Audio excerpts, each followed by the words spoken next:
I'm Doug Jones, and you have discovered Beyond Trek Podcast.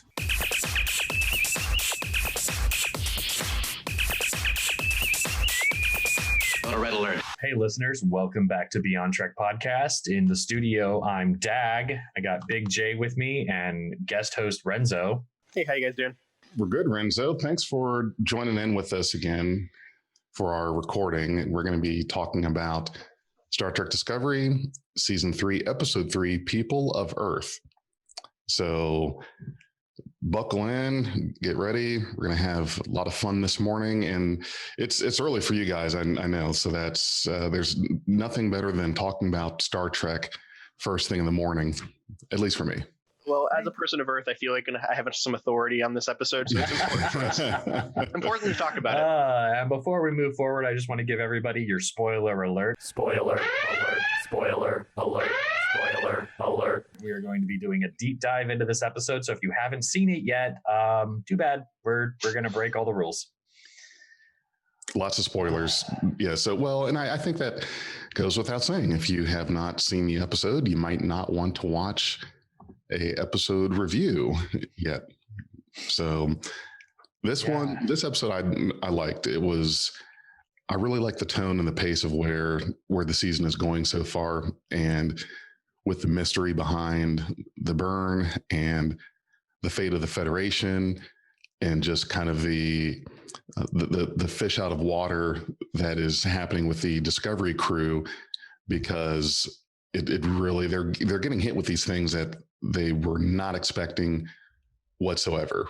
And I know being far into the future is probably jarring in of itself, but there are a couple pretty big changes that were very unexpected. I don't think any of them saw coming, but we're going to be getting more into that. So, Dag, whenever you're ready, you want to lead us off and get this train rolling. Dag and Renzo, you guys are great on your outlines and notes and things like that. So yeah, I'm ready to dive into this one.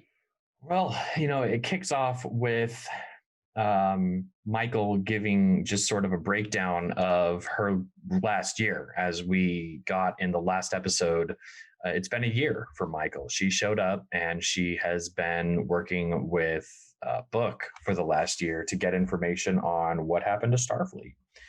And without warp drive being, super accessible, there was no way that she could have gotten to Earth to figure anything else out. So she talks about, how often she's been trading for tech, and, a little bit more about the burn, where just suddenly all dilithium just ignited, and apparently any ships that were at warp at the time exploded. Most of those ships, we learn, were Federation. Now, there's something I wanted to throw in about that just real quick, because let's talk about the burn. Yes. So what I picked up from this episode was that it was most of the dilithium and not all of it. Not all of it across the board, because there's certainly still dilithium. It's just a lot harder to obtain now, and that it wasn't that it just affected ships that were at warp at the time, but that had an active warp core. So the warp cores are pretty much always active, even when you're not at warp. Like they're running as we would see in. Well, that's just how it is. It's like it's on, it's turned on. And then the way I took it was any warp core that was turned on and just running, whether you're at warp or not, detonated. So if there were that makes sense with what we can look up about dilithium.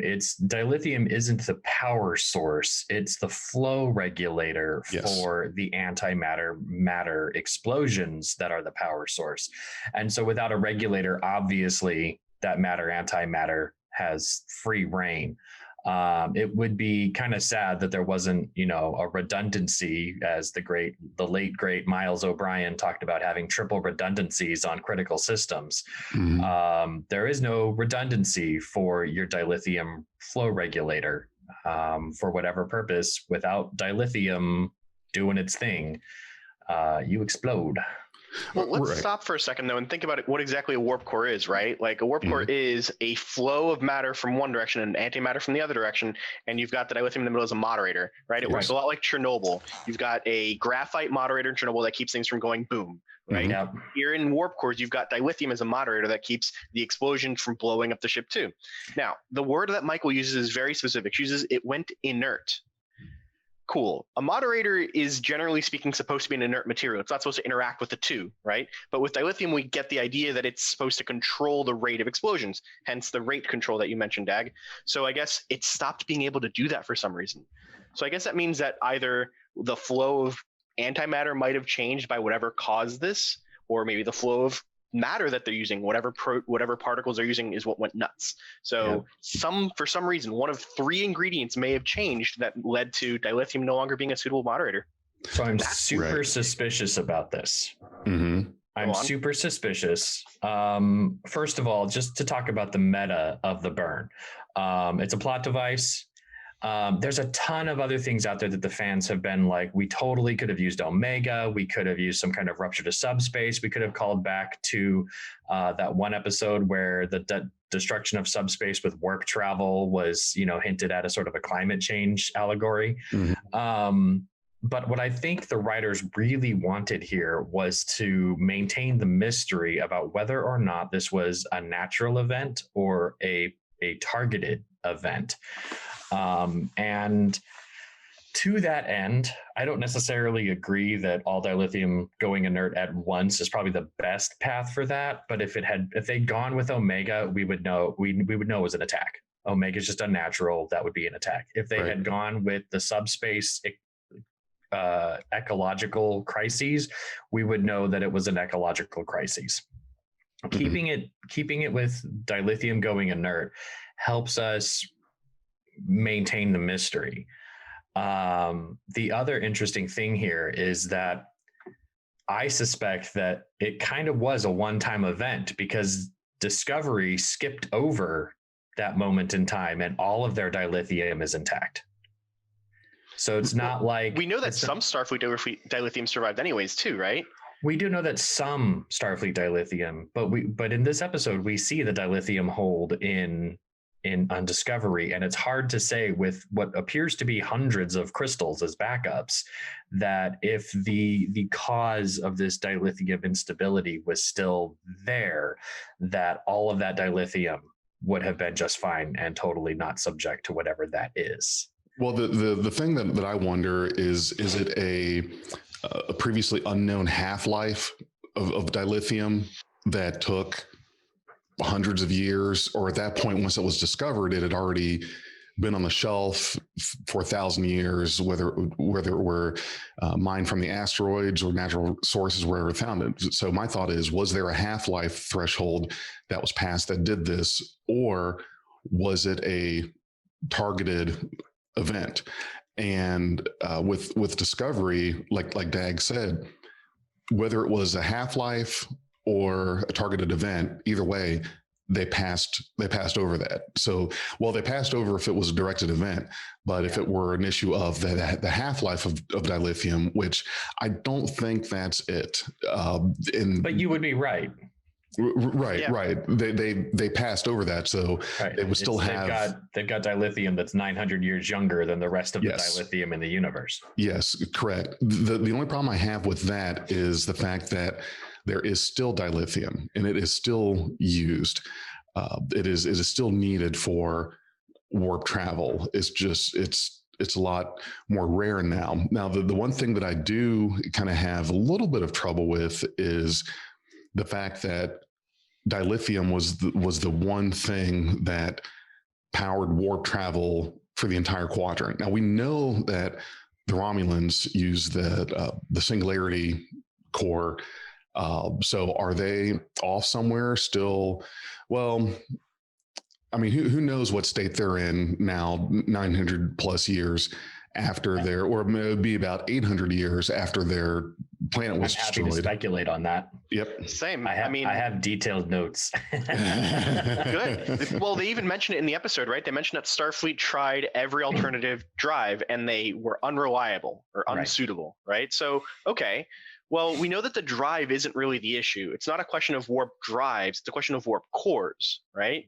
Right. So if it's a question of warp drives, then sure, you can try every drive you want, but you still need to power them. If it's a question of warp cores, then you need to find power sources. And you found nothing in Star Trek other than a Romulan singularity to power a warp drive that's ever been mentioned on that same level, right? Like we know that they use fusion drives for the impulse engines. We know that they've used similar things here and there, but like there are very few examples of alternative power sources in Trek. Right. And another thing is that we didn't know about the Romulan core until TNG using the artificial singularity, and then they discovered that singularities are where these crazy life forms are, they put their young to hatch basically. Right. And how horrible would it be for the Romulans if they can't have their ships just destroying space-time around them if they attract these entities. So it's feasible that the Romulans gave up that kind of drive, right, to in favor of maybe a dilithium core. So right. Think to Captain Ransom though, right? If you lose the ability to travel with a dilithium moderated matter antimatter reactor, right? And you know that you can make singularity reactors again, and everybody else in the galaxy has lost the ability to use matter antimatter reactors because no dilithium, right? Wouldn't you just be like, well, we've got this old thing on file, and I mean, we're kind of conquerors. We have an empire. We may as well start conquering again with the old tech again. It's possible. It's also possible that the scientists who knew how to do that successfully also died in the burn. Oh, that's fair. Well, that's the other thing is I kind of find it hard to believe that the only means of traveling faster than light for every species that discovered warp, that every single one of them was the same. They all discovered matter-antimatter reactions with dilithium as a moderator. I just think that that's a little bit too much of a stretch to think that that was the only way to do it and how everybody figured out how to do it, just at different paces.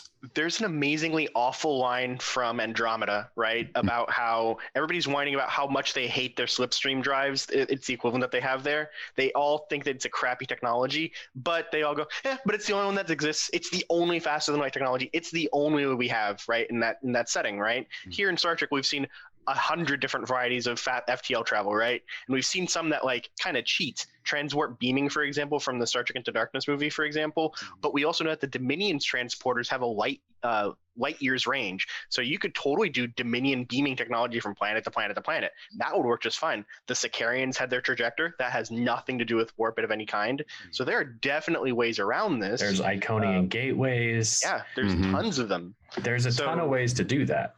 But you got to develop them. You have to develop them. And also, Jay, you do bring up an interesting point, but it also, it kind of conflicts with the survivorship bias that says that just because those are the only ones we've seen, it might mean those are the only ones that were successful. Other races may have tried to do some kind of, but they're like the most successful ones. So there might have been other ones that worked for a limited range. We haven't discovered them yet.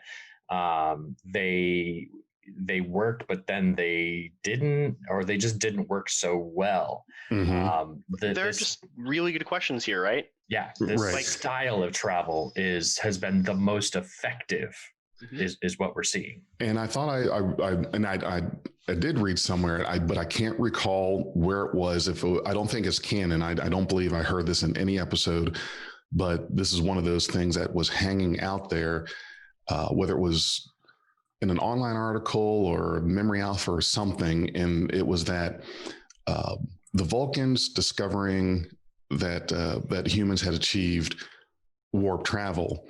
The fact that they discovered warp wasn't so much the curious thing to them or to anyone else. in the quadrant, or maybe not quadrant, but around. It wasn't that. It was the fact that it was matter, antimatter that was used for the means of power that was special, because no one else had been using that. And it was like, holy shit, these humans, well, I'm sure Vulcans don't curse, but these humans have discovered warp travel, but here's how they're doing it, which is very, very peculiar in of itself. But I don't want to sidetrack us too much. So that does say that, okay, yes, there were other means being used, and that the introduction of matter, antimatter, and involving dilithium apparently was new and was what was unique about how humanity developed. So let's think about what we know about the post-Picard Federation, right? Mm-hmm. We know that they expanded to the point where the Klingons were part of the Federation. We know that the Romulans at some point reunify. We know that these things are alluded to, especially in like the temporal Cold War scenes, right? Mm-hmm. And in stuff from Braxton in Voyager, right? So we hear that there's definitely a Federation that goes on at least until the 2900s or 29th century. Yeah. Well, at what's his name? Daniels was from the 31st century. Right? So we're just talking like 150 years ago. But here's my question for it all. If you had such a galaxy-shaking, cataclysmic problem like the burn, right? And you have a gentleman's agreement to not do any more time travel, a law that bans time travel. Who's going to uphold that? Who's going to want to maintain a ban on time travel if you could find some way to prevent the burn or save people in such a situation, right? Like, who's going to enforce it?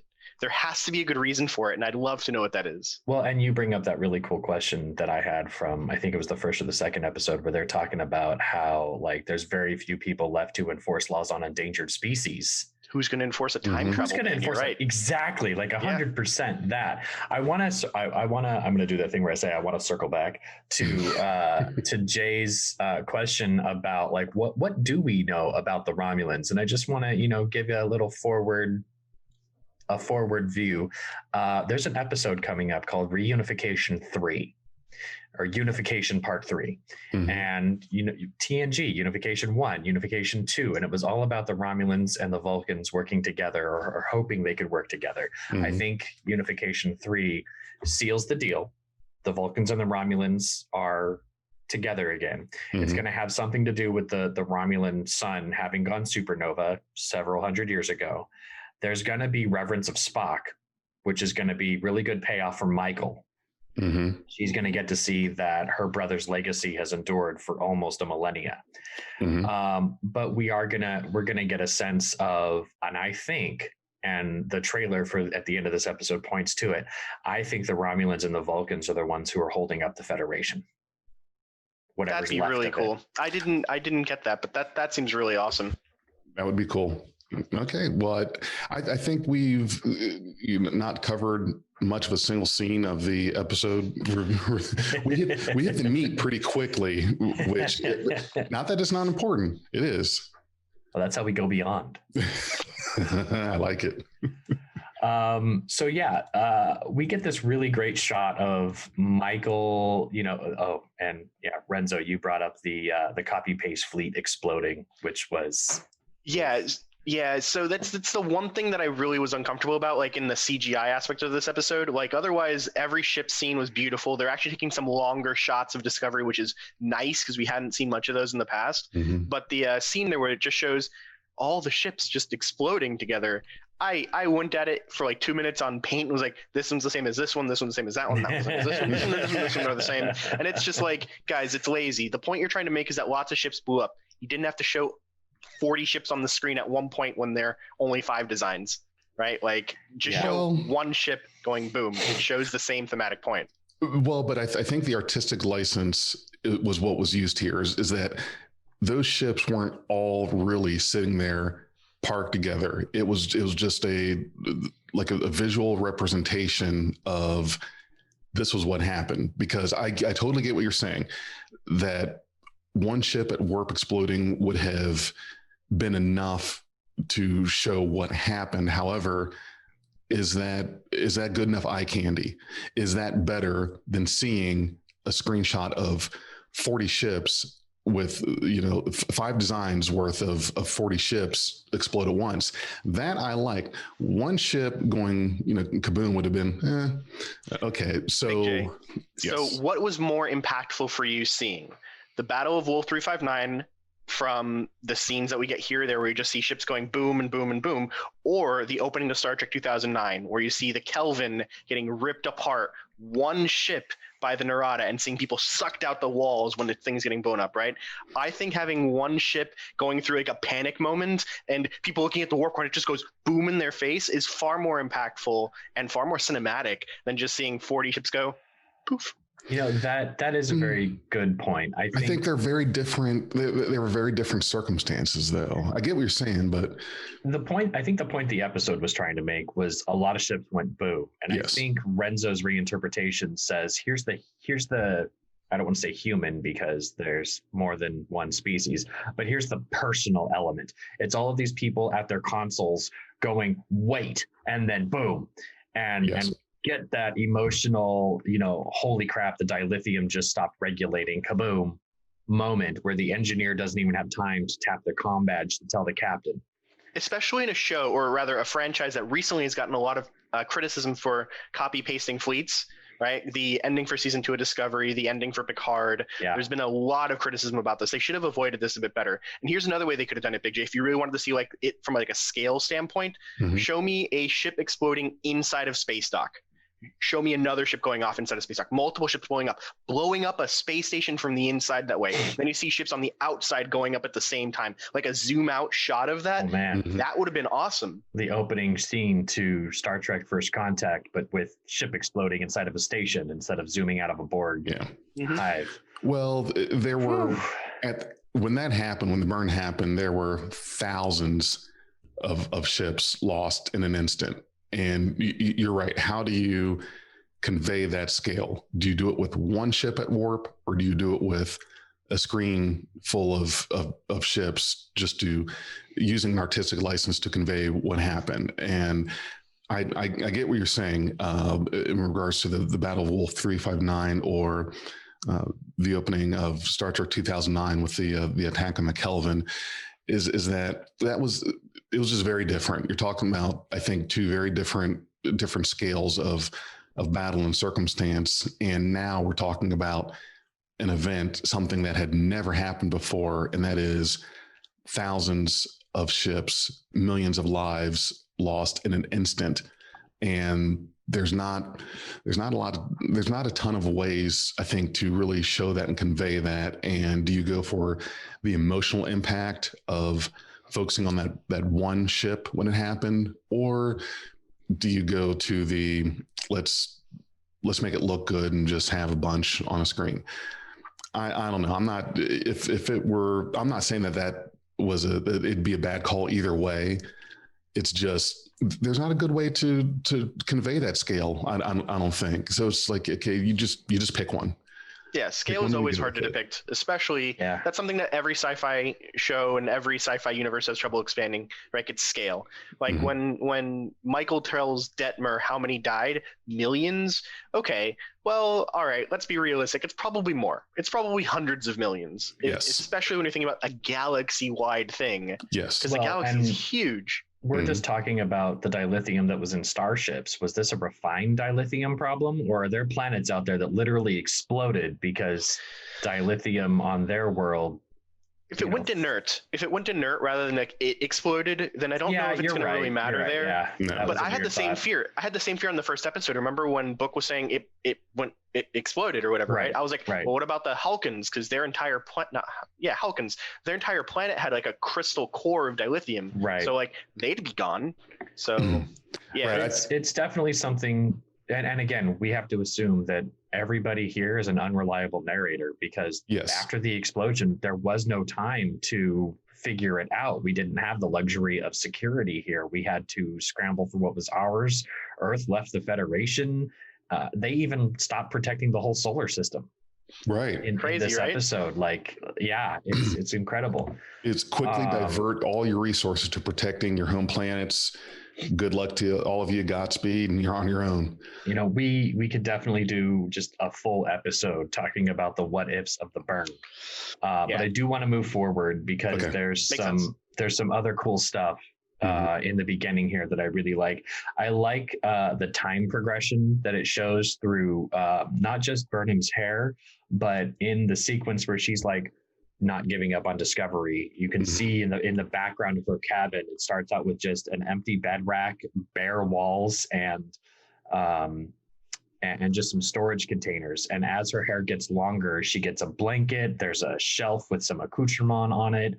The barrels and storage containers change a little bit.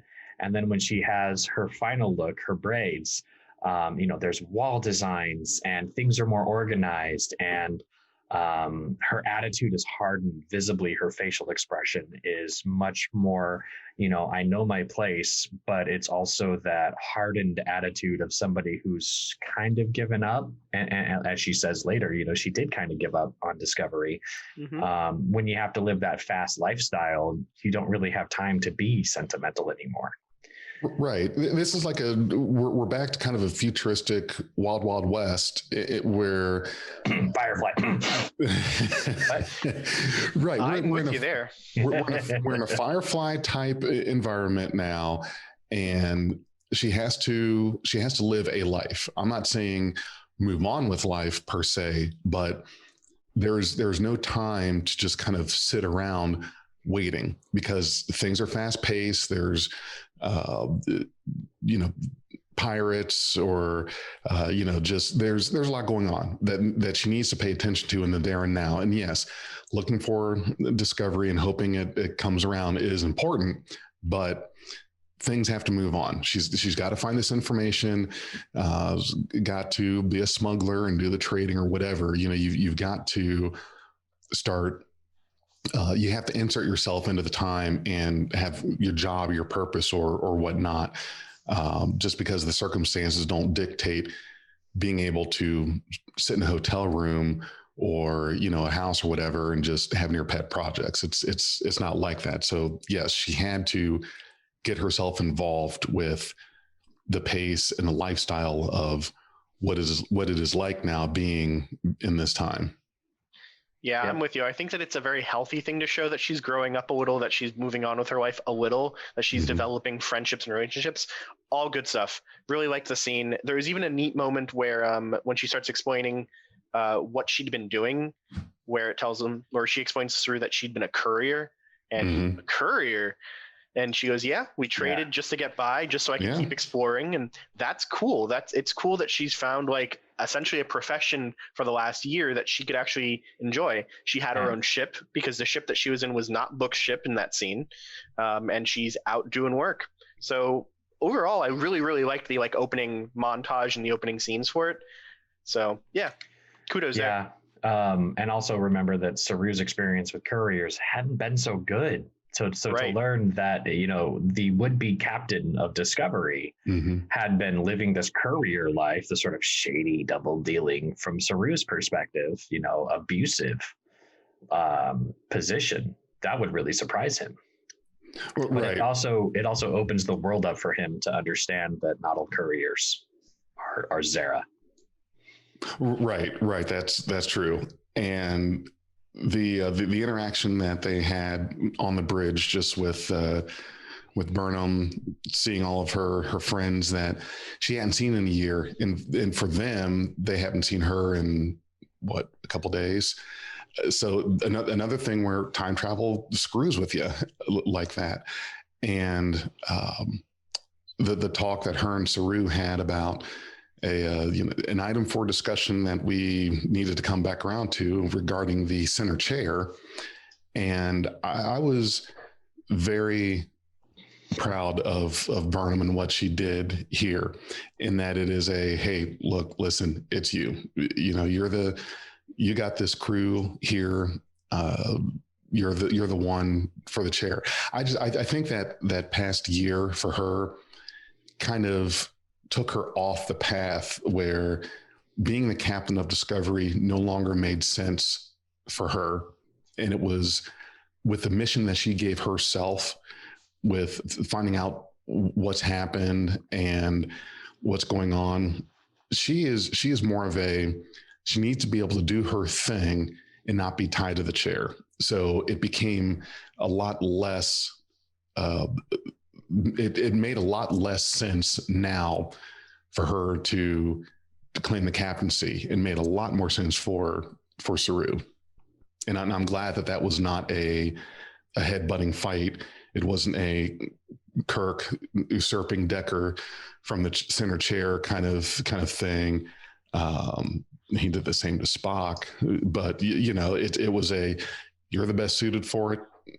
It's yours. That's just it. Which I think was actually a lot like how it was when Kirk took it from Spock, though, in the movies. It was very much Jim, it's your ship, right? Spock didn't have the ego to hold on to it. Jim didn't want to offend Spock when he took command of the Enterprise, but Spock knew that that Kirk was the right person. And in this case,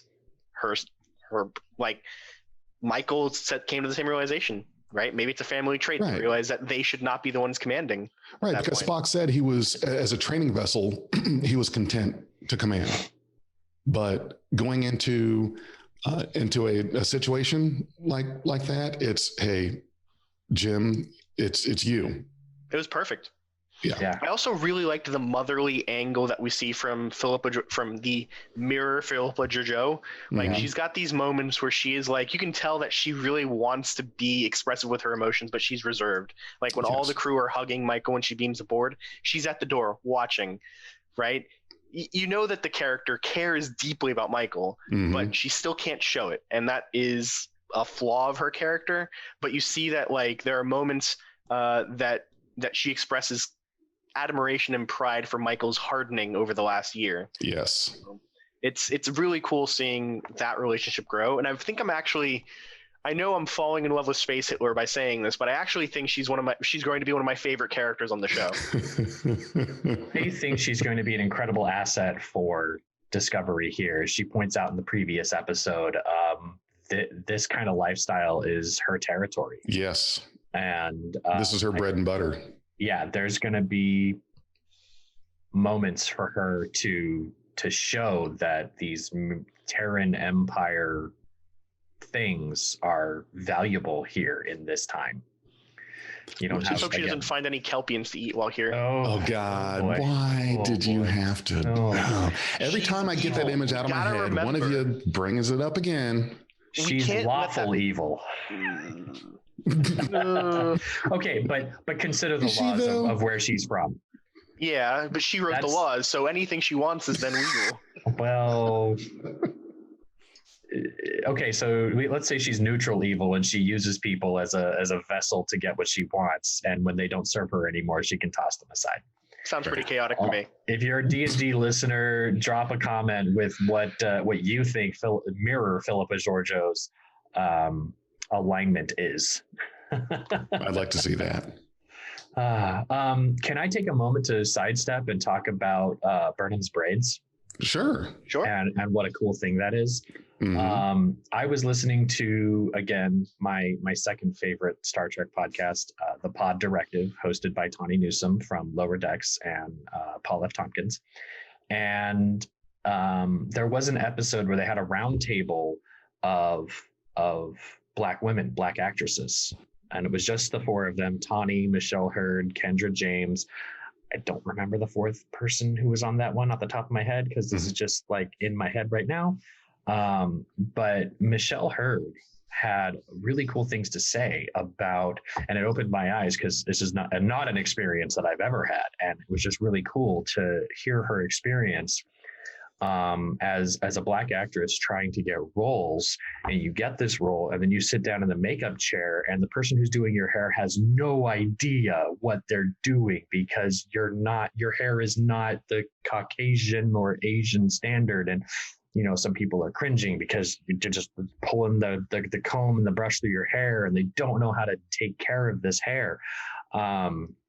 And Michelle Hurd was very adamant that, like, I'm not going to straighten it. I'm not going to Anglo it. I'm not going to get Eurocentric. You're going to deal with my poofy, frizzy hair. Right. And we have seen in Discovery that, Burnham's hair was very well styled, but styled towards a black actress with black hair. And everything you're saying is right. Yes. Right. There's an article I'm looking at here about David Ayala, who plays Booker here, who talks about how cool it was to see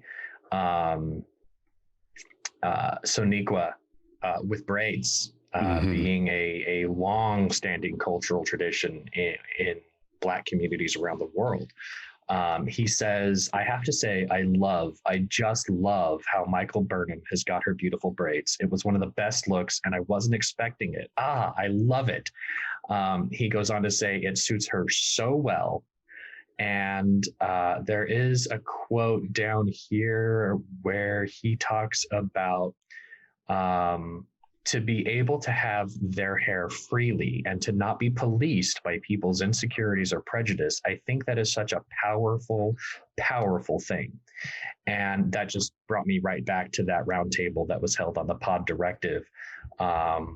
This is not something that I had previously considered or been aware of in the acting industry. But as soon as somebody pointed it out, it immediately was like, yes, this makes absolute sense. And I just wanted to see, what your guys' take on this kind of representation was. Jay, do you want to start? Well, yes, as a Black man that has no hair, I would definitely like to talk about hair. Can we get Jason braids, please? Me with braids, I would look like the Predator. So let's not do that. But no, you're absolutely correct. And when I did have hair, I mean, yes, it was a whole different thing. But I can tell you, as an experience, when it comes to the hair for African American females, it is very much like it's a whole different thing. It's like it's its own entity in of itself that is unique. Takes a whole different level of care and maintenance to work with. You are very likely to come across, like Dag said, you get into a makeup chair, go to a salon, and it's not anything where you're trying to be racist or prejudiced, but as a Black woman being in a makeup chair going to a salon, you almost by necessity kind of have to find someone who is of your same race and culture to work with it, because it's totally different. It is, you can't just jump right into it and know what to do with it. It is just, and for me, with my kids and their hair, it is like this whole different thing of maintenance and care that's taken for it. Especially my youngest daughter's got this whole head full of hair, and there are these steps of what you've got to do to work with it. So, and I like that, because I think there has been this tendency in Hollywood and the TVs and movies where you want to take the hair of an African American female and try to Anglo it, or put it in a box, keep it under control, don't make it look too ethnic, et cetera, et cetera. And then that also happens in the real world, where I've read these stories and seen these articles on African American women in the workplace who have been pulled aside and, hey, can you tone down the hair and do this with it, do that. And it's kind of become this thing where it's your hair, we need you to conform it to the standards that we want.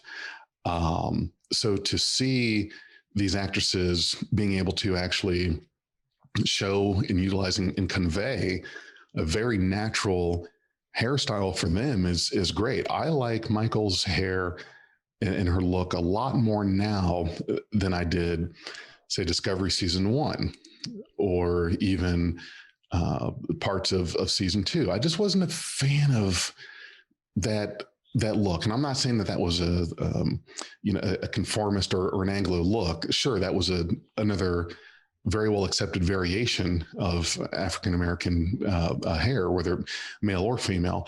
I just think that for her, it definitely suits her a lot more now with Sonequa Martin Green having. Now, is that her natural hair? I mean, that's what I've been wondering. Is that a wig, or is it? Well, that's what I've been wondering. She showed up. She was in this panel that Renzo and I watched, and her hair was short. Okay. So these are obviously their braid extensions. Mm-hmm. But how long her natural hair is braided into these extensions, I don't know. Okay. Well, it doesn't look out of place. But that's right. It definitely fits. I'm just thinking that might not be all her. There could be some extensions that work there. So that's my take on. And I'm totally down with that, because I'm thinking it's been a year. I don't think hair grows that fast. So if she found a way to get this luxury of extensions in the 32nd century to really embrace who she wants to be, I'm all for it. Do it. Yeah, she replicated it essentially. I think in the 32nd century in universe, we're supposed to think that it did grow naturally like that. I'm talking out of universe for the actress. I don't believe that it could have gotten that. Well, it's been 2 years since season 2. And no, I take that back, because obviously in the first episode, Discovery, her hair was short. So yeah, I think in universe it was, yes, it grew like this. Out of universe, I'm thinking probably wig, some extensions. But I mean, Renzo, what's your take on the whole hair thing? I love it. I like the fact that she's doing it. Of the looks that she rocked in this episode, though, I happen to think that the middle one was my favorite. The one where it was not quite the hair is like down to here. Yeah, I think that was my favorite of her looks, because it reminds me a lot of something like an homage of Tilly, her best friend, right? Because it is very similar to how Tilly wears her hair a lot of the time. And that's really cool. Like, that's a cool way to keep connection with someone, especially in a sequence that's supposed to be telling about how you're losing your connection to those friends and crew. Right? Oh, that's a really good interpretation. I didn't take that way at all. Yeah. Nice. I really like the dreads, though. I think dreads are badass. I think she rocks them very well. I also don't know how much of it's real. I don't care particularly, but it is an impressive amount of hair. I know hair, and I looked this up before the episode, only grows about like 6 to 8 inches a year for most people. So if that's for a year's growth, then it's grown a lot faster than normal. So yeah, follicle stimulation. Right, it must exist. It's holographic hair. I'm not sure if it's important to make distinct. And Jay, I would look to you to help me with this, but the distinction between braids and dreads, I think those are two different things. And yes, they are. I wouldn't want to confuse them. Yeah, they're different. And Renzo, you did say dreads there. So I just wanted my bad. Clear. Yeah. Braids versus dreads. So yeah, no, I love, thanks for going down that little side channel with me. We can try to get back to, I think we've only gone like 7 minutes into the episode. Well, before we go too much let's further, start skipping some scenes here. I'm not editing a 2-hour podcast. I know that's like our meme, but we have gone nowhere. I feel like, have we even gotten past the cold open? Yes, we're on the bridge. Oh, right. Yeah, we're at the bridge. We're past the hallway scene. Yeah. We need Watney in here to get us back on track and speed us up. Renzo, what was it that you wanted to say? Oh, no, just on the bridge scene, it was really nice seeing the entire cast of the show, all the crew members, like looking at her. We get some good face shots of every single actor and actress, and it was nice to see that too, because we've had many episodes of Discovery where we see Awoshika only in the background, and it was good to give them a second to like show their reactions. I also like the sense of time here. Tilly and Saru are wearing what they wore in the last episode when they made contact. So this is definitely right after that. Saru hasn't even had time to change into his captain's uniform. Right. Hasn't had time to wash up, shower. It's right after. Right. And they have this moment where she fully endorses him to be the captain. He's super surprised by that. But it's really cool. One thing that I guess maybe they just ignored for this episode, but it's Detmer's injury from the last episode where she was like shaky and there was a moment of it. No, there was a moment of it. Remember when he was ordering her to take a certain route, and she's like very hesitant. She definitely seemed to have like a moment of hesitation there, and I think that's the same thing that we saw from the previous episode.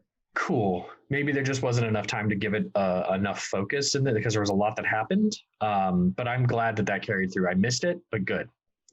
It's going to be slow build up with whatever's going on with her. It's going to be a slow build up there. You're going to see little things here and there. I don't know where Discovery gets these worker bees and these little droids that are working on the outside of the ship. I know, right? Bizarre to me. I don't know anything about this, but I love it. I mean, like, yeah, they have these the whole time. Well, they used them a couple times before, right? The same worker bees that we see are the same ones that we saw at the end of Discovery Season 2. And the little robots, we also saw that same episode working on the hull of Discovery. And then we had the short trek that focused on one of them, Ephraim. Yes. Ephraim and Don. Yes. Yeah. Yeah. The next scene after the bridge reminded me of Battlestar Galactica, where Tilly is putting a badge on a wall, and it was like in Battlestar Galactica's memorial hall. Yep, you're right. The hallway of people that had been lost loved ones on it. Exactly. So this was a really touching moment between Tilly and Michael, where Tilly shares this dream she had of Michael blowing a dandelion, and all the pieces were them, and they have this really good moment. Michael had given up on Discovery, but again, we talked about it already. When you live that fast and loose lifestyle where survival is the goal, you don't have it becomes a luxury to mourn and to be sentimental. So one thing to point out here, just so you know, the origins for the whole wall of memorial is actually like a 9/11 for Americans reference, right? Because there was like a whole wall of mourning that was set up after the terrorist attack then. So I think that's definitely where that trope, I guess we'll call it, comes from, at least in this sort of case. One thing I did want to point out, though, was, and this is something that also came up in the previous episode, the crew of Discovery is really small.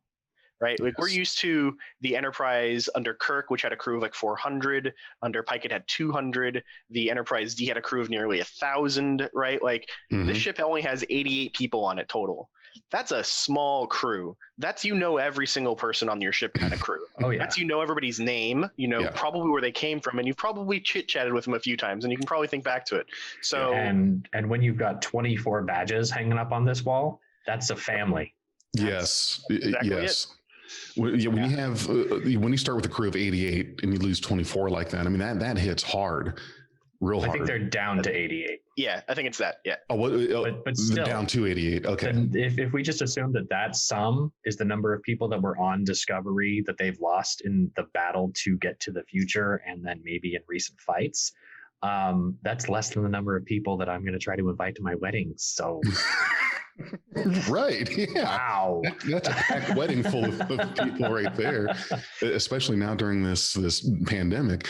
But you're right. And you're right, Renzo, is that after 9/11, you started seeing more depictions of those walls or those areas of remembrance. There was Battlestar Galactica 2004.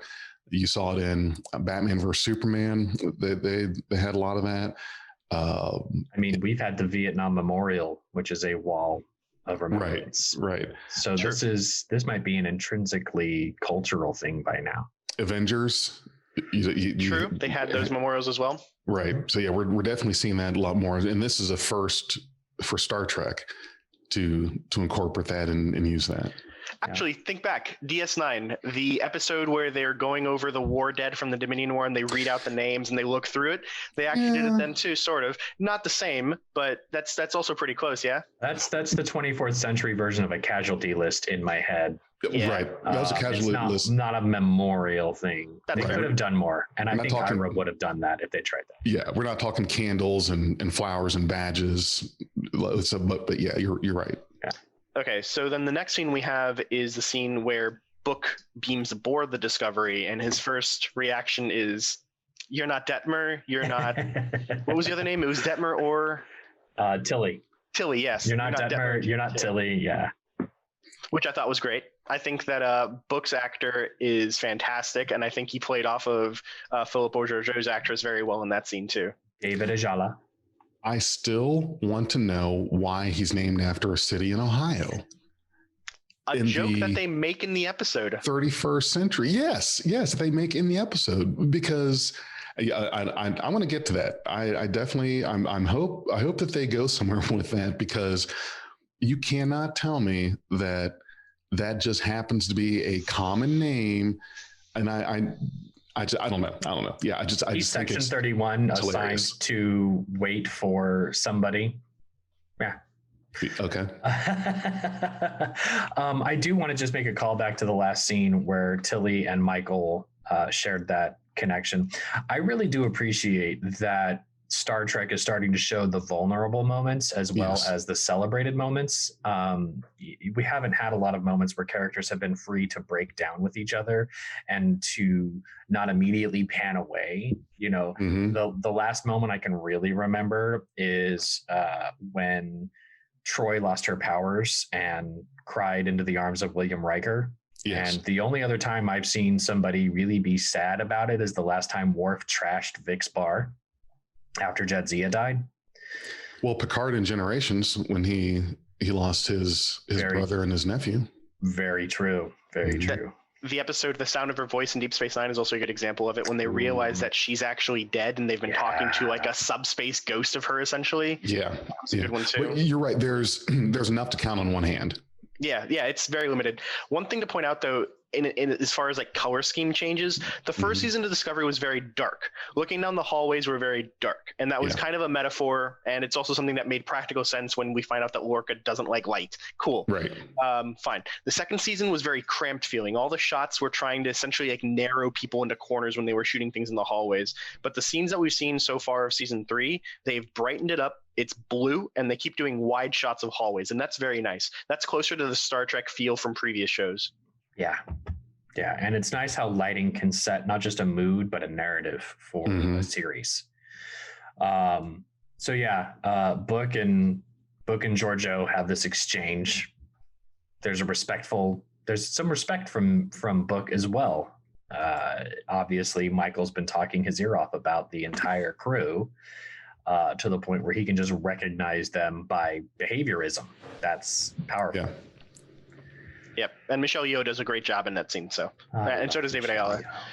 I'm so happy with them. So the next scene that we get then is the payment for Cleveland Booker, where he is being paid in what he thinks is an incredible amount of dilithium, and he looks inside of the dilithium vault and is just like, this is you could buy sectors with this. Essentially, he just sees dollar signs, and that was fantastic. The scene itself was very strange. I liked the graphics that they used for it, but it seems a little strange to me to have that much dilithium on a ship, just generally, because we've seen times where like the Enterprise had to go stop at a dilithium cracking facility just to get some more dilithium. We've had scenes where the Defiance matrix had to get repaired and they only had like one more crystal and such. So this just seems like a lot of dilithium, which I guess makes sense because it's pre-recrystallization from Montgomery Scott, but it just seems like a lot. You're right. There have always been depictions of dilithium is like, here, you get this chunk of rock for your ship.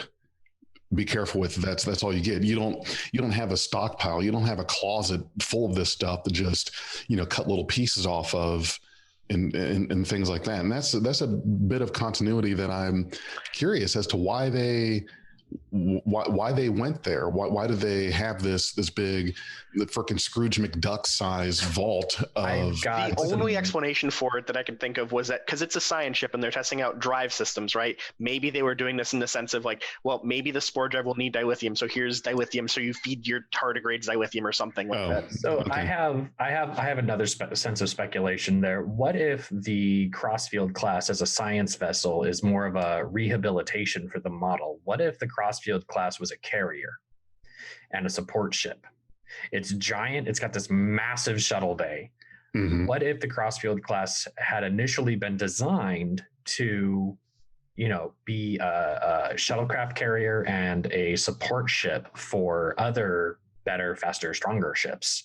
And the reason for all this dilithium is to be able to resupply ships out on the frontier without having to make a major stop at a depot. Well, Dag, there you go. Especially with the spore drive, they can just drop in, wherever, resupply the fleet. My idea is that the Crossfield class was repurposed as a science vessel. At least this one was, in order to, surreptitiously fly under the radar with the spore drive, because no one's going to think a carrier class of, little responsibility. There's higher value targets out there. So to repurpose a carrier class as a high-tech science experimentation vessel would fly under the radar, and it would also give them a reason for having literally a ton of dilithium on board. Yeah. No, thinking of the Discovery's class or the Crossfield class as a tender or some sort of like resupply vessel makes a lot of sense. Yeah, that makes sense. And that would also fully justify some of the other things that we find kind of weird about the ship, like the way that it had those extending boarding hatches that it used with the Constitution class. Too. That was kind of strange. We've never seen like evacuation tubules like that anywhere. But if you've got a ship that's entire design is to underway replenish another ship, then that kind of makes sense, because that's what you see in U.S. Navy ships as well. When a tender has to resupply even something much larger than itself, like a carrier, they usually just unravel coils essentially that travel from one to the next. They'll essentially harpoon launch a cable across and pass things along on the cable. It's kind of a sight to see. But yeah, that totally explains a lot if you think of the Crossroads as a tender, and I like that idea. Right, and especially explains the ridiculous size of it when you talk about tiny crew.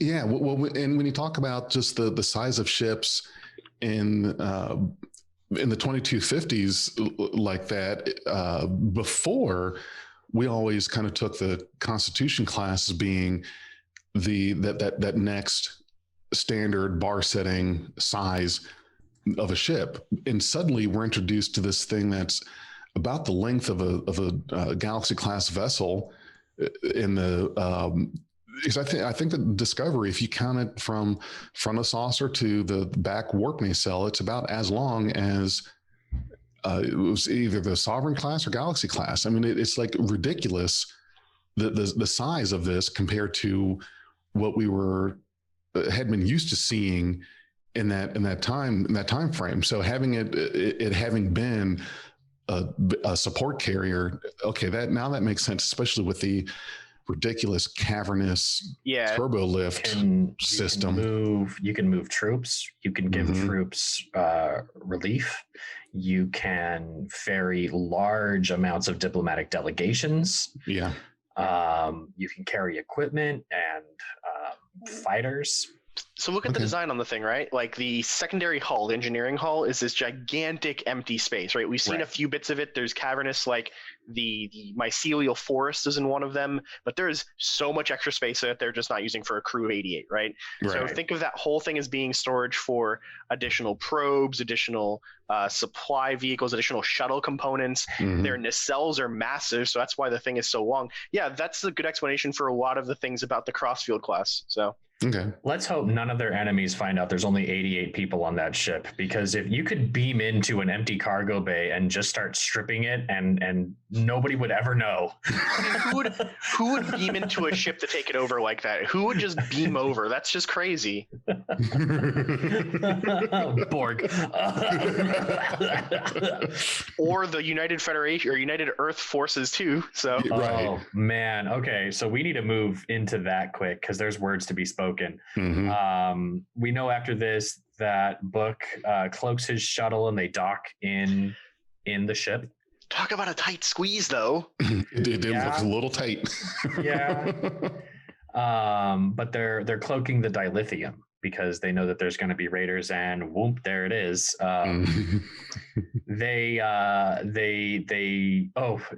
Giorgio has this great line when when Stamets is like, that's impossible, dilithium couldn't explode like that, and Giorgio's like, says the man who jumps a starship through mushroom space. And I'm like, that perfectly calls out to the crowd that was like, why are we going through what's with mushrooms, what's a space mushroom? Yes. I love the addressing what I like to call meta contempt. Yes. So yeah, they have some conversations. Michael and Saru put their differences aside for, the value of trust, and they activate the spore drive and go to Earth's solar system. Right. The plan is to jump outside the system and then come in on sublight so that everybody thinks that they're just everybody else. Right, but they just limped home, and so they drop in at least within visual range of Saturn. Now, there's a cool thing about Saturn. What do you know about Saturn's moons? It's got a moon named Titan. And where is our guy Wen from? Titan. So totally, just nice little call out there that like that's how they got on the radar. And Yeah, it took they a flew while right for past them. It took a while for Titan ships to get there, to get to Earth, because Right. you know they're subpar. They're not the raiders that Book is used to having to face. They get to Earth. There's a full shield system around the planet, just like Picard. There was a really neat scene though during the spore hop where Booker goes, I didn't know it had spinny bits, right? Which is another bit of meta commentary on the show, because Trek fans for the most part did not like the spinny bits on Discovery. Yeah, why is Discovery saucer section also a Stargate? Why is it also pizza cutter? Pizza cutter. Hey, wait a second. Think Geek makes pizza cutters out of Stargate True. ships. It's true. R.I.P. Think Geek. So R.I.P. for sure. Yeah. So yeah, they pull up to Earth and they find that it does have a shield system very similar to what we saw in Picard, though there seem to be fewer satellites here than there were in the Picard one, which is probably just a sign that it's more advanced. It is a very neat sign that Earth is defended. Yeah, I got Tholian web designs off of this. Just the way that the geometry was, you've got one satellite that sends out streamers to other satellites, and between that network, they form a shield. So I was like, this would be really cool if it was like an adaptation of Tholian tech. I think it's probably more closely related to the ones at the Romulans grid that they used back in Picard, because that was your shields. Could be. It has that whole like hexagonal little pattern inside of it, like the Romulan one did. And these ships that the United Earth people have, totally alien, totally not the Probert design that we're used to. Not in the cell among them. Yeah. So they get hailed by Captain Ndoye of the United Earth fleet, which is immediately like alarms. You're not Starfleet. You're not the Federation people. The United Earth Defense Force. Right. And they're immediately like, get the heck out of our space. We don't want you here. Right. Right. They don't recognize you. They're very, I would like to say, xenophobic from what we've been used to about Earth as a utopia, as a paradise. Well, they did. They became very xenophobic very fast because their ability to defend their planet is very much decreased for what was before. You don't have any ships. It's especially not long range capable ships. And that goes back to what you said earlier in our recording here, where after the burn, it very much became a scramble to protect your own, defend what you've got, and to become internalized.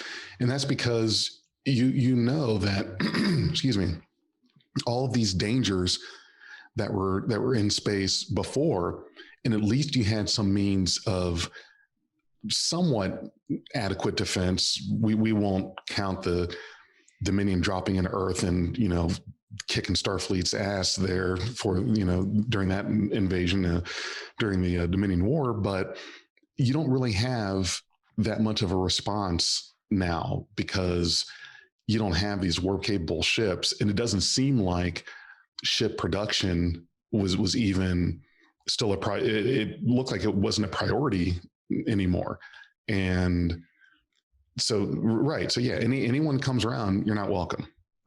Well, let's think about it, right? I think that you're both making really good points. Not only are they xenophobic, and they're also not interested in exploring outside, right? They're isolationist. Yes. And that's the kind of thing that happens when a planet gets cut off from the rest of the galaxy, right? We've seen that in many other fiction franchises. You see it in Warhammer 40K. If a planet gets cut off from the rest of the galaxy by the warp, it regresses, right? And here we see an Earth, because warp drive has essentially gone away, that's cut off from its friends, it's cut off from its enemies, it's cut off from everyone. It no longer has trade. The international or the intergalactic interplanetary economy has collapsed, right? You can no longer trade for tula berries from that planet over there, right? Mm-hmm. So everything has to come from Earth now. That's a huge reshaping of how you think of everything. Right. Yes, you can just replicate things, or you can use programmatic matter, whatever. It's all possible, but all the originals, everything access-wise is gone. Yeah. That means you're no longer able to rely on another planet. If you have a water crisis, you can't just radio over to Oceania and ask for some water, right? You've got to become reliant. And when you start thinking reliant like that, you start cutting yourself off even further. Now it becomes a psychological isolation as well as a physical one. Right. And so you fall into mentalities like what we saw from Ndoye and from her superiors. Right. Well, you had tens of thousands of years where it was only Earth. There was no knowledge of intelligent life in the galaxy. It was, we're the only ones in the universe. And then suddenly you get to 2063 and there's first contact with Vulcan. And from that point, you've got 1,000 years of Earth Golden being Age. the Golden Age being part of the, the galactic landscape and trade. Suddenly it's gone. And you have to quickly, go back to how things were before the mid 21st century. And we know that Earth has always had a very strong isolationist streak. We saw that from the folks in Enterprise. We've seen that a few other times with people like Leighton who just want to cut it off, right? The Terra Prime terrorist groups. We see Leighton in DS9 that's like trying to cut off Earth from the rest of things. Like there have always been humans in positions of authority on Earth that think that it would be better off alone, it seems. Well, and if you think about the people who flock to power in certain situations, when everything's good and diplomacy is the way to move forward and advance, then your best peacemakers and arbitrators naturally flow up the ranks into leadership positions to further those goals and interests. But anytime there is a cataclysm or a travesty, the people who have a more, I don't necessarily want to say paranoid, but a more self-sufficient mindset, who are like, okay, we need to get, the people who can organize the best to get you to be self-sufficient. There's going to be losses, but we understand that we need to do this for the planet's sake. Those are the people who will naturally advance into the leadership roles. And so you end up with Ndoye here, who repeatedly talks about being self-sufficient. It's not even just like, Earth is fine, we're totally self-sufficient, but repeatedly, you're self-sufficient, I'm self-sufficient, we can do this ourselves. It is that psychological thing that you pointed out, Renzo, and I like that you saw that. I wonder if the moon is also part of the United Earth Force as well, right? Because the moon is orbital, but it's certainly not covered by that shield bubble that we saw. Yeah. And I wonder if they cover that as well, because there are millions of people living on the moon. Well, we know that they can't even police the solar system anymore because the base on Titan has been out of contact for X amount of years and no one bothered to check in. I feel like they would have mentioned whether or not Mars was still burning. That would have been nice to know. Like maybe they haven't decided yet. Yeah, Utopia, they might not.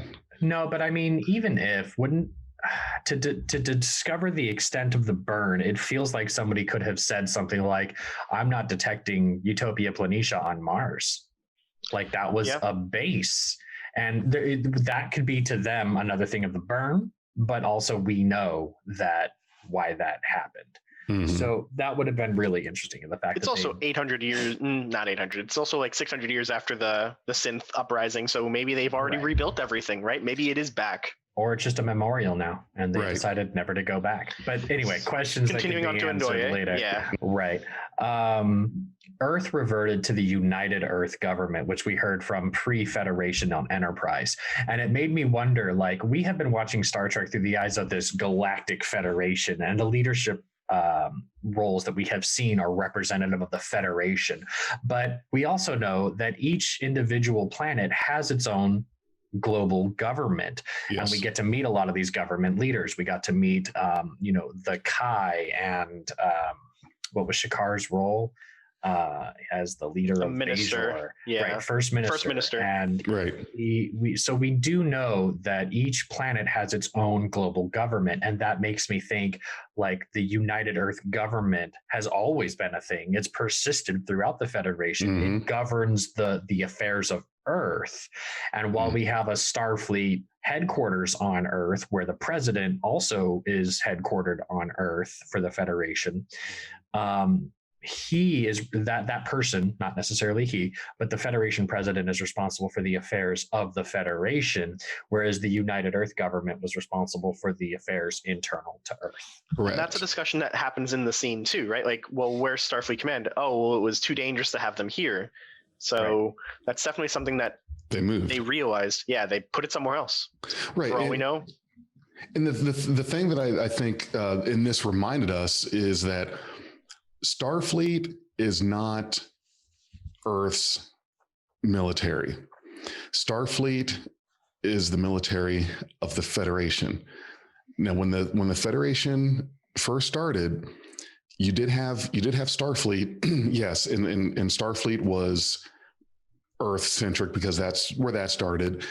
Vulcan had their own fleet force. The Andorians had their own. Everybody had their own thing. But as time went on, it turned into let's pull all of our resources into Starfleet because these humans know where it's at when it comes to shipbuilding and then technology. So instead of us trying to maintain all of our singular things, let's just pull all that together. Let's just give all this technology and shipbuilding tech to the humans and have them be the ones that build up the military. It's kind of like how the United States is the military of the United Nations. You know, it's just because you've already got it. Obviously, you're good at it. Apparently, you prefer dumping all of your money into your military instead of education, healthcare, and everything else. So have at it. So yes, Starfleet is the force of the Federation. So it makes sense that it's moved. You can certainly have Starfleet headquarters be on Vulcan or New Romulus or wherever. It's because Starfleet may have started as the Earth branch of whatever military, but it was adopted by the Federation as, okay, Starfleet is ours now. Earth can have its own defense force or United Earth Space Probe Agency or whatever, but Starfleet is now the Federation's thing. Now, something to point out, the people from so you used the word xenophobic earlier. I'm not sure that that's probably the best word, because we do see that there's a Tellarite that beams aboard Discovery in a second, and there were other non-humans with them. So maybe not xenophobic, but they definitely are. It's isolationism. Yeah, definitely isolationist. Yeah. Well, when you've spent 1,000 years of sort of this galactic melting pot, because I think the Federation was a much better melting pot than the tossed salad metaphor. Yes. Or maybe it is a tossed salad metaphor for all we know. But everybody we see here, I feel like they've all been stuck on Earth since the burn. You had this galactic intermixing of people, and they were coming and going as they pleased. Maybe they were in Starfleet, maybe they were traitors, but everybody we see here is a descendant of someone who was on or near Earth's system when the burn happened. So you absolutely have alliances with these people. We already know we can be in a 1,000-year Federation with these people. They're trustworthy. But then the burn happens. You're all stranded together. There is a fraternity that develops in that. And when I say xenophobic, I don't mean that humans are xenophobic against Tellarites. I think that the term by this point can be expanded to say the people on Earth might be of different species, but Earth itself is very much don't come near us. Yes, right. For sure. A planetary perspective.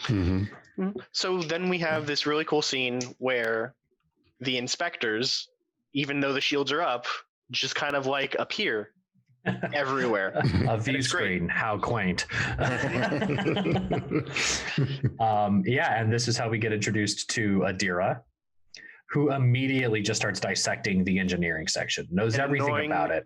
annoying the ever-loving hell out of Stamets and of Tilly. Yeah. And of course, rewatching it, the fact that she's able to make these deductions. And in fact, they say that, how can she be so familiar with 900-year-old technology? Because she's got a symbiont in her. Which makes me wonder, like, who's tall? I really want to know who tall is. I'm so excited to learn about that. Right. That's how she knew all that. Yeah. She's like, this is an interface, and why is it connected to the bridge? And how does she know about 22? Right. Who's this person? 60s tech. You're 16? Yeah, exactly. Exactly. They get Book into a uniform so he doesn't look suspicious. Regarding, and we get Joe into a uniform. Right. She's wearing an admiral's badge, which I really want to get. I need another one. I love the fact that they're both walking around with their hair down. I'm like, that's so cool. Down that hallway, and Burnham goes to the ready room where they're talking to Ndoye. Saru's there as well, and they discover a little bit more about what's happened on Earth in the last so and so years, and why were you expecting to be attacked? Who were you defending yourselves from? And they're talking about raiders, specifically Wen, who they don't know where Wen's from because he wears Black Manta's helmet. If you've seen Aquaman. Yep. But of course, as is timely with any narrative, it's almost in the middle of this scene where they are looking for Senatol, who is the person who called for help from Earth 12 years ago, who died 2 years prior. And that's what brought them to Earth. They're looking for this admiral that sent out this distress call. Yeah. So we know that, there was a stronger Federation presence on Earth just over a decade ago. More shenanigans in the engineering bay with the inspectors. And some neat drones that come out of the palm of your hands out of essentially nowhere. Yeah, that's pretty cool. Where can I get that? Definitely programmable kind of thing feeling. Then the raiders come, and they've detected Discovery's dilithium, or they're sensing to see if Discovery has dilithium, because all that dilithium is cloaked on Book's ship. Did you notice who they left in command of the bridge when they came back up to this scene? Yeah. Yes. The actress that was the original actress that played Ariam. Yep. Yeah. Yes. Before they had to get another person to play Ariam, because the original actress ended up developing a hell of an allergic reaction to the makeup. Yeah. Not an uncommon thing. Right. It's cool to still see her on the bridge. And there's an opening shot here where you've got Detmer at the helm, and I don't remember the name of the actress with the super awesome hair. Like, she's got like this warrior style mohawk that goes down into braids. But I don't remember the character's name because I just got into Discovery. Owosekun, something like that. And then there is somebody at the tactical station with just a neat blonde bun. The actress you're referring to sitting at the center chair, and then Nielsen. Yeah. The I don't know who the alien is, but he looks like the guy from Mars Attacks. But yeah, 4 women in command of the ship. Yep. It was a great scene. Last episode of the original series. Right. So we get this great standoff at the OK Corral kind of moment with the Raiders on one side, Discovery stuck in the middle, and the United Earth forces behind it. Yep. And there's a little struggle on the bridge where Ndoye is like, do not respond. We know them well. And Saru's like, you don't have jurisdiction on my ship. Respond. Right. Saru's still living up to the Federation standard of diplomacy over conflict, which I feel is a little unwarranted here, but maybe just because the viewer knows more about this area than Saru does. Because for him, he just got here like a couple of days ago. Well, and he said Starfleet does not fire first. So here's the thing: when you are out of your time element, you're in the future, wherever you are, if you're just in completely unknown area, there is one thing that you have to hold on to, and that is your regulations, your Starfleet regulations, your values. There's nothing saying that you have to just suddenly disregard that and jettison that. And if anything, Saru uses that as like his anchor is, okay, we are in unfamiliar territory.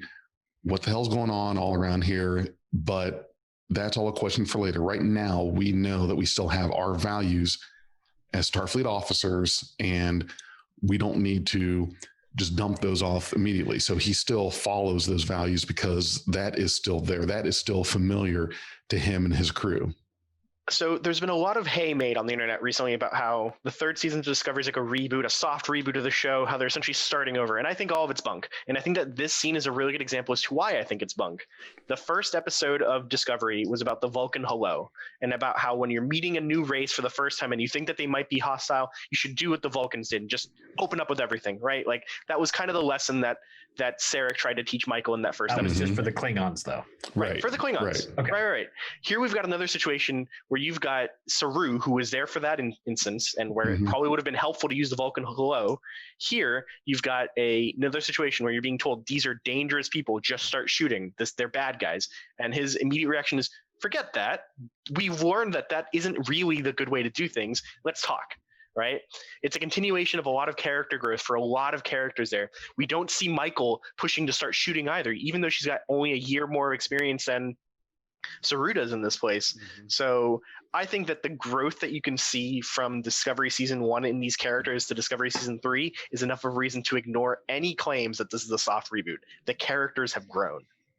Well, and the other thing about the Vulcan hello is you've got to be able to back that up. I mean, if you're, I don't think Disco can back it up here. Right? No, they can't. Even if they wanted to, they can't back it up. They can't just go, punch someone in the jaw and expect to be able to back up the repercussions. If you're going to do, Vulcan hello to somebody, you need to be pretty sure that you can. That you can, your mouth can cash that check or whatever it is that. That you're talking, and they could not have done that. Yeah, they could barely take 2 hits before their shields were completely gone. So right. Yeah.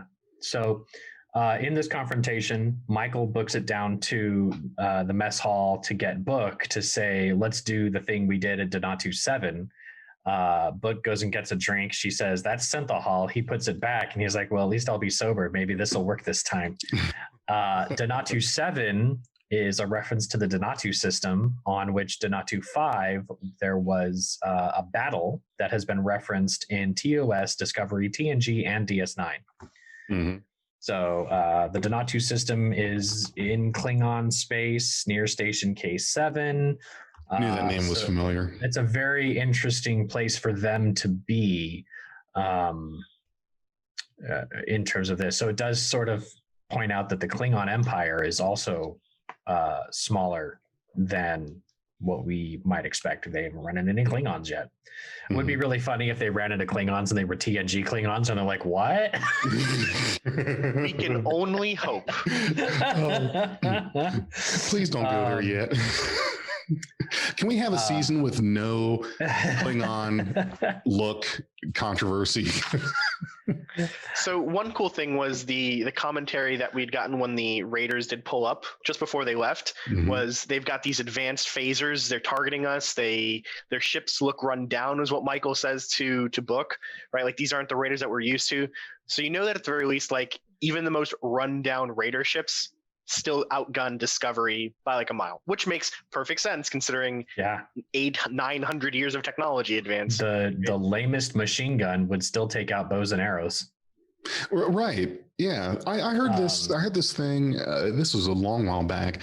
It was about time travel and this kind of thing with your difference in technology. But I heard this analogy made that a guy with a bazooka on a fishing boat could single-handedly win the Battle of Trafalgar. Like he's got enough ammo. Right. I mean, right. Yeah. All you have to do is take out the lead ship and the fleet would probably fall apart.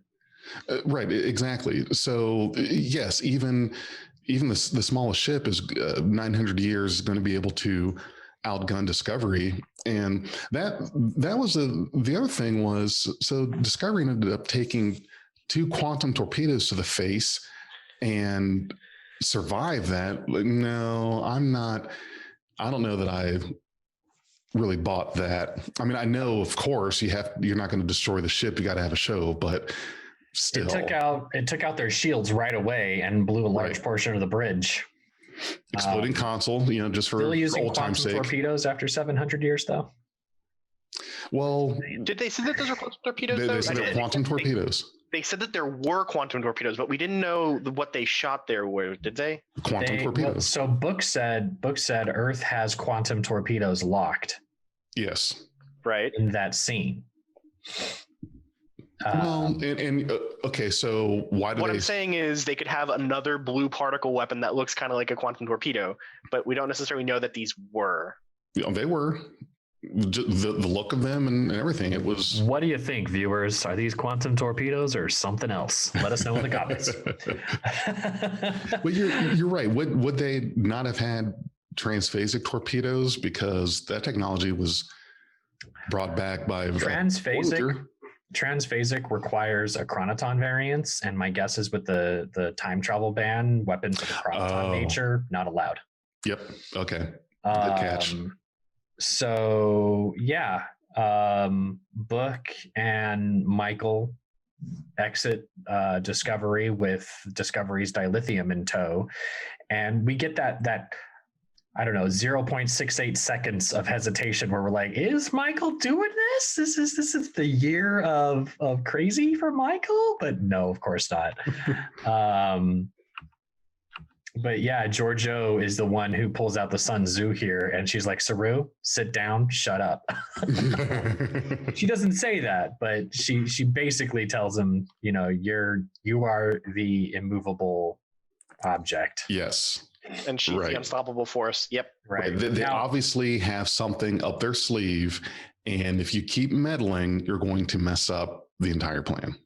One thing that I just have to point this out because it really bugged me. Every other station on Discovery's bridge is flipped so that the person operating the station can read it, except the comm station.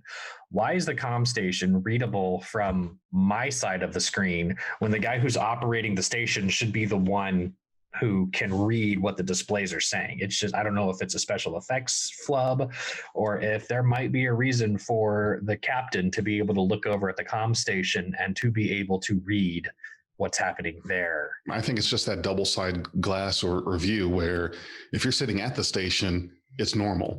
But if you go around the other side, you can also read it. It's just zero screen privacy. I mean, I can imagine that a comms officer would want comms privacy at points when he's communicating things. That guy over there is playing Galaga. Didn't think we noticed. It's probably an option on their settings. You're not allowed to check Spacebook. You're welcome, everybody. I'll be here all day. Book and Michael go and engage Wen to use the cool little maneuver that they did. Grudge gets a cool little cameo. Who doesn't love Grudge? Grudge is amazing. Do love Grudge. She's a queen. And then they get Wen's vessel to lower their shields and then beam Wen. Obviously, we flash forward a little bit, but they beam Wen away from his ship back to Discovery and bring him on board the bridge to hash it out. And while Wen is on Discovery, none of his raiders are going to attack. So really cool maneuver by Michael and Book. It's sorry that Michael didn't run it by Saru first, because I'm sure Saru would have played along. But there probably just wasn't time. Exactly. No time. They had to go. She didn't even describe it to Book at any point. She's like, we're doing what we did to Donatu. That's it.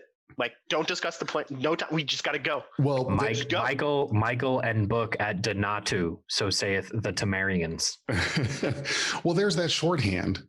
So when you're with someone and you go through all these things, it's that you have to communicate with that shorthand. There's not time. There may not be enough time to hash it all through, but it's just, if you have a reference you can make, let's do that thing that we did at Donatu 5. That, okay, I got you. We're on it. You can skip some of the details, some of those broad strokes, and go into, okay, well, here's how we're going to adapt it to this. You don't have to go through the whole thing. But there certainly wasn't any time to explain it to Saru because he doesn't know the reference to Denatu 5. He doesn't have the shorthand. You got to go through the whole thing. They're probably going to have an argument with them about. They couldn't risk sending a message to Discovery to tell them their plan because communications are probably being monitored. Yeah. We also skipped over a big subplot that was going on during this whole thing. The fact that all of the United Earth Force people wanted to beam back to their ships, but they couldn't because something was jamming them. Yep. And have Tilly and Stamets digging through the Spore Hub room trying to find out what's going on. They come up with their theory, and they're trying to track down why would she do this. And they have this great dialogue about how the 14-year-old engineer that they don't have the name for has all this knowledge, very suspicious, probably a plan. Like, I was smart when I was 14, but she is really smart when she's 14. She's 16. So on. 16, sorry. 16, yeah. Yeah, they call her the tween menace, and Tilly steps up like the tween genius. Yeah.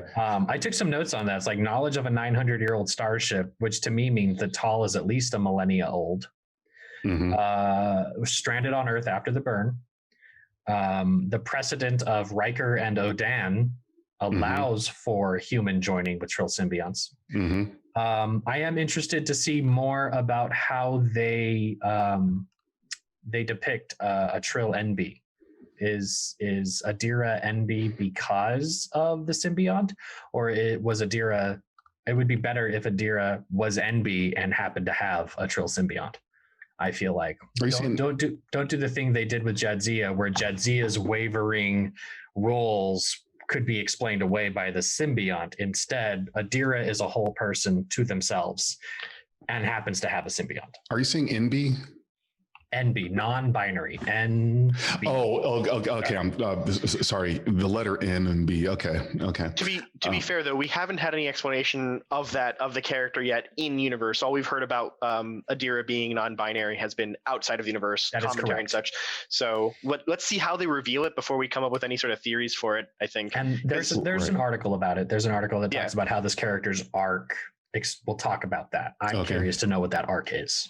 I'm just excited to see how they come to, and by they I do mean Adira in this case, how they explain all these memories that they have within them that they can't fully access, and how that may conflict with their in personal identification, right? Like maybe the memories from the previous symbiote or previous hosts have all been male, and now they have to deal with this conflict of their being non-binary and having male memories, right? Like that's an interesting aspect to explore for sure. And at the end of the episode, the Ndoye refers to Adira by she.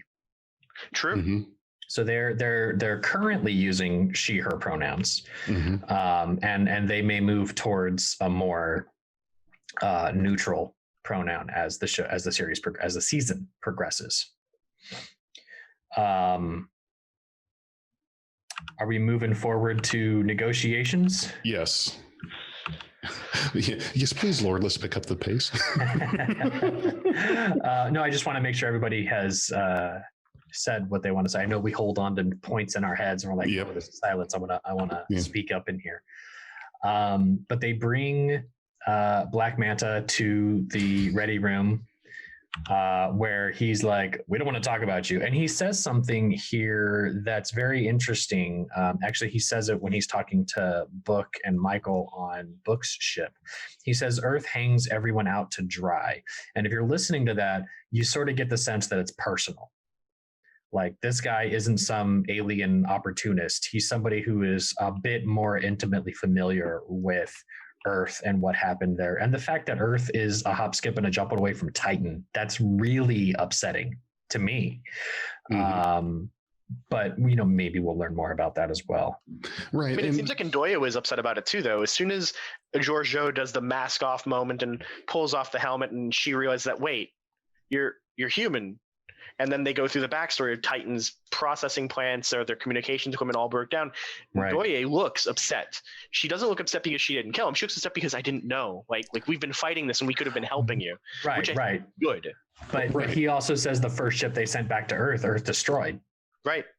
Right. And it's because that xenophobia, that isolationism was so heightened that it was a shoot first ask questions later, because one of the things that we need to remember that's part of Earth's past was you got the Zindi weapon. This comes out of nowhere and strikes a line through Florida and almost down through Cuba. You've got V'ger that could have destroyed the planet. You've got the whale probe.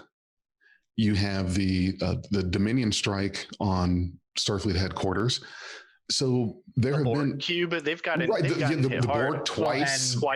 How paranoid can you really be when you have, for 2 centuries prior to this moment, you had time travel tech that allowed you to scan alternate timelines? And how often did the what if flow down to lower ranks? Like if I jump 2 steps to the left, the Borg are going to attack kind of mentality.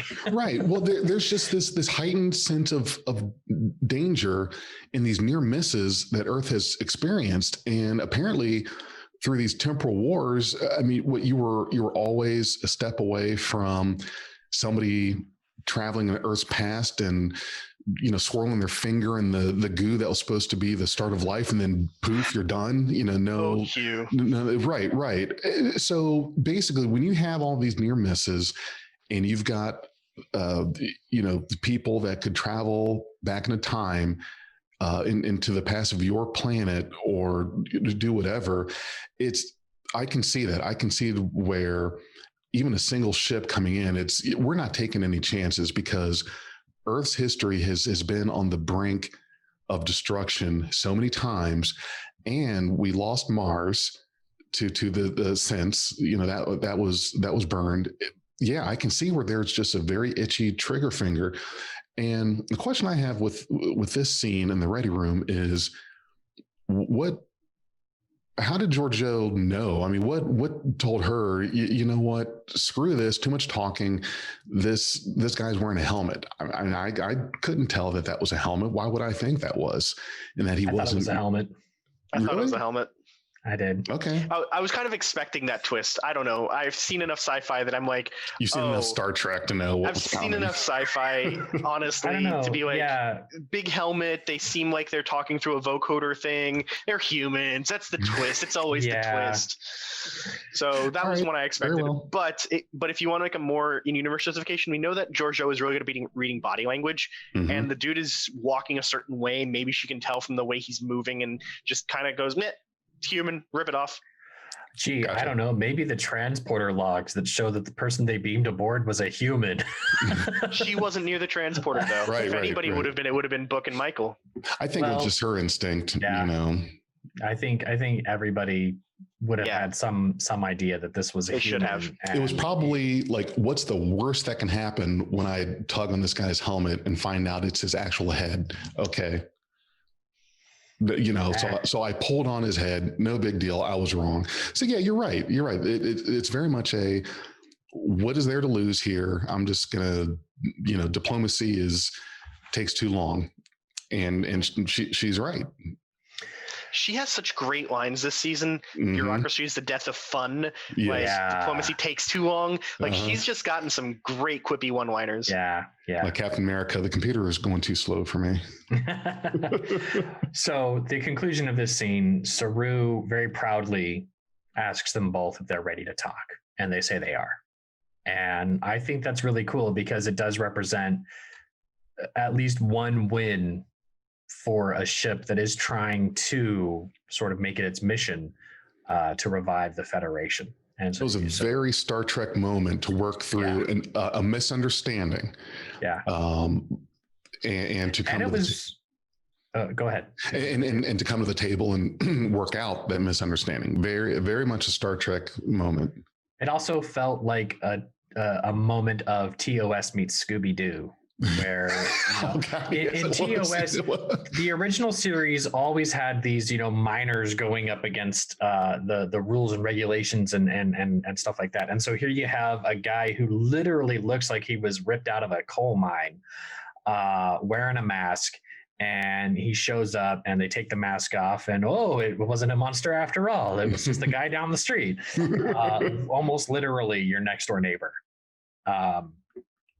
And I would have got away with it too if it wasn't for you and your meddling mirror universe officer. Well, let's remember though, right? This episode was released a couple days before Halloween as well. So the fact that somebody's taking off a mask and there's a costume involved could also be referencing it. Ooh. The fact that we're still living through the coronavirus pandemic and we shouldn't be taking off our masks at all. Oh Lord, yeah. So they're talking and it's great. We flash over to Adira, who's in the guts of Discovery, like absorbing as much as they can. And Stamets just comes out like, I know everything about you now. Let's talk. And Adira and Stamets have a really awesome moment together. It almost felt like it was a mentoring moment where Stamets was like being not necessarily a paternal figure, but a mentor figure to Adira, which I thought was really, really sweet and cool. And I don't have more words to really explain how I felt about how wholesome that was. He was an Obi-Wan to her Anakin. Yeah. Now, well, let's hope she's not Anakin. Let's hope it doesn't turn out that way. Yeah. It was very delightful to see him actually talk about like his life's work, the displacement activated spore hop drive, which was really cool. Really liked that. And nobody calls it that. Nope. and she, who has all this knowledge, seems to have never heard of it. And it was cool. It was a cool bit of a discussion between the two of them. I'm a little sad that we didn't get to see Tig Notaro in this episode at all, because I do think that Reno would have had a good time chasing this kid through the bowels of the ship as well. Yeah. So, oh man! And my brain just immediately rendered her crawling through Jeffrey's tubes, like, "Kid, get back here! I don't have all day." And at the end of this scene, Adira reveals that they are Senatal. And we get a flash to the ready room where Saru explains that Senna is a symbiont that was part of the Trill. Michael says, "Oh, I've heard of the Trill, but I didn't know they had symbionts," which is cool continuity, because we know that Amity Dax was on Earth in the 2200s, but we didn't learn about the symbiont connection until the 2360s with Odan. Right. So cool there. And they talk about how, okay, let's see if we can go find this Federation. And we know that Adira's memories are not fully intact, so maybe they can remember some stuff, but not others. And maybe the memories are more latent and passive through Tal than just active database access. Which is how it seemed with Dax most of the time. Right.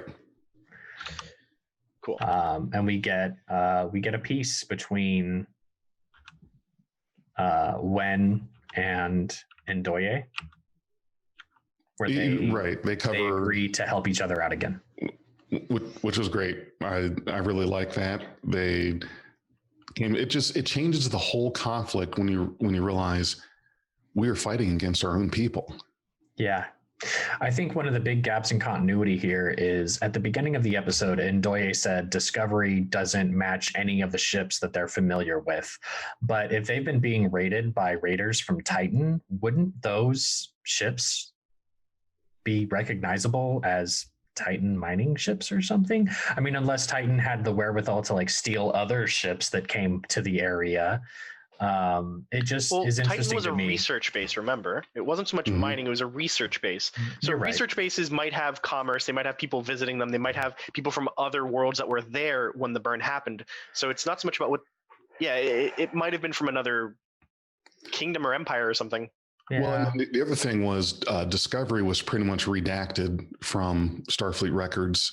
True. In the 2250s. From existence. Yes. Yes, it was. Yeah, you're right. I get that for Discovery. I was just thinking it's very interesting that there was no record of any of the things that could have been on Titan, whether, 120 years ago, if another government had sent experimental ships to Titan, surely there would have been some kind of commerce log on Earth for that knowledge, but maybe not. Or maybe they just cobbled these together from what was left of remains of ships that blew up near them, right? Maybe. Right. one thing I did want to point out, and I only thought of this just now because I pointed out the fact that we didn't see Jet Reno this episode. We also didn't see Hugh Culber, Tracy Pollard, or Nan in this episode. So there's a good large part of the cast that we didn't see this episode at all. Sure, they're secondary characters largely, but it's interesting that they're doing it this way, especially considering the next scene. Well, and I think that's going to happen. We're going to have those episodes. Right. It is. And we're going to have those episodes where we don't see everybody, because when you really think about it, it is a pretty decently sized cast of characters. I'm trying to count real quick off the top of my head. So 2, 4, 6. There's close to 10. I mean, you're talking almost a Deep Space Nine sized cast of A and B characters. So of course there's going to be, just like DS9, you didn't see every character every episode, and that's what's going to happen, because the story's not going to have room for everybody all the time. Yeah, no, I get it. And just because I'm just saying that it's strange considering the next scene. The next scene is where, and this is the end of the episode, where they decide that they're going to take a nice little away mission down to Earth, and people are going to visit some things, and they go to Starfleet Academy because it's still there, and they all find this tree that they studied under when it was much smaller 900 years ago, because trees are one of those things that can live 1,000 years. Yeah. So you see Owoshika, you see Nilsson, you see Detmer, you see all of them like hugging this tree and like sitting on its branches or on the gnarled roots of it. It was a cool scene, but I think that's a scene that I think could have included Nan or Jet Reno or anybody else, right, or Hugh Culber and Pollard, right?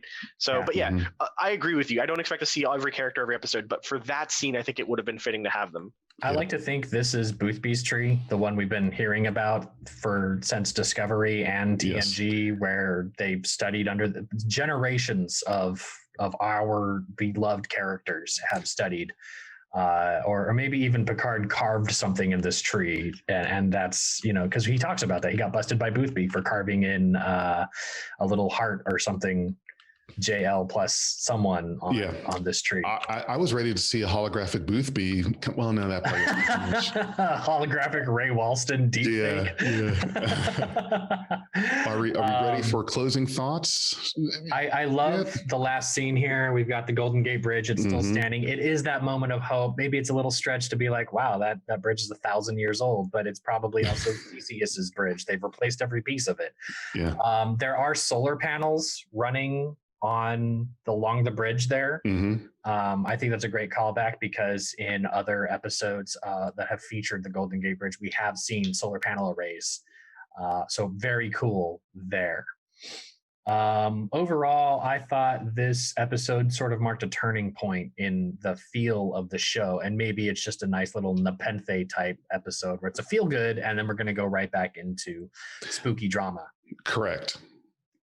Yeah, it was a slowdown moment, like Nepenthe and Picard, where you have all this stuff happening, and then you have to have like a lull in the action to kind of recover and plan ahead. Which reminded me of just the other day. It was Avengers: Age of Ultron was on, and after the incident in I think it was in South America, they all go to Hawkeye's farm, his house, and the Avengers just kind of like chill. We got our asses kicked, and we need to kind of regroup, rethink, and slow things down. And that's kind of what this felt like as an episode as well. And I agree. I like this episode quite a bit. I like the feel of it. I agree with you, Dag, that it definitely feels like they're going towards a more uplifting, brighter episode. If this is the kind of episodes that we'll be getting from Strange New Worlds, I am down. I am very excited. That will be great. This feels episodic. This doesn't feel like it's a part of like a big continuity, honestly. This feels like the main conflict between Wen's miners and Doye's United Earth Forces were just this episode. We won't see them again. And that's cool. Perfect. Loved it. I'm down. And I think that the performances from all the actors and actresses were perfect. I think that there's nothing to complain about it. They really knocked it out of the park on this one. My only real complaint is just the lazy copy pasting of that one fleet. Other than that, banner episode as far as I'm concerned. Yeah, I really appreciated this. Again, this is the first time I've gone through Discovery while it's airing, so it's really cool to be able to pick this apart. And I'm almost really enjoying the week by week again. I don't have to binge this. Well, yeah, it really allows me to like really embrace the episode. Give me 26 episode seasons, and then we'll talk about enjoying it when it's long. There's not enough money for 26 episode seasons anymore. Hey, viewers, listeners, thank you so much for being a part of Beyond Trek with us.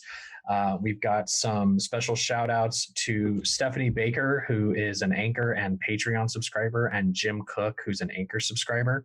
And a very big thank you to John at cygnus-x1.net for providing all the screenshots that you've just seen.